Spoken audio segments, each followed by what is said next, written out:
আরে ধর ধর, পালাইতে যেন না পারে।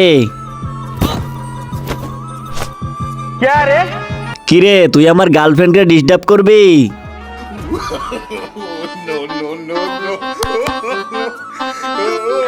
আরে বেটা, গুটকা না, পিস্তল দে, পিস্তল।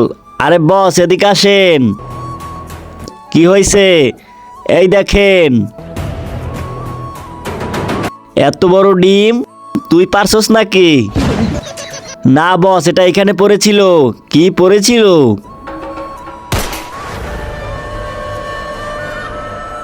আরে এটা তো চামচিকার বাচ্চা। আয় লেলে বাবু, তোর আব্বু আম্মু কই? আরে শালা, আমার সাথে মজা করিস? তোরে কিন্তু আমি জ্বালিয়ে বর্ষ করে দেব। আরে তুই আমাকে জ্বালাবি? হা হা হা। আরে বস, মজা করে না, চলেন এখান থেকে। তারা, তুই জ্বালাইয়া দেখা। তার আগে মাকে তো আমরা সবাই ভালোবাসি। আজকে দেখি বাবাকে ভালোবেসে কে কে ভিডিওতে লাইক করে চ্যানেলটি সাবস্ক্রাইব করে দেয়। আসলে আমি দেখতে চাই তুমি বাবাকে কতটা ভালোবাসো। আর কমেন্টে অবশ্যই আই লাভ ইউ বাবা লিখে যাবে।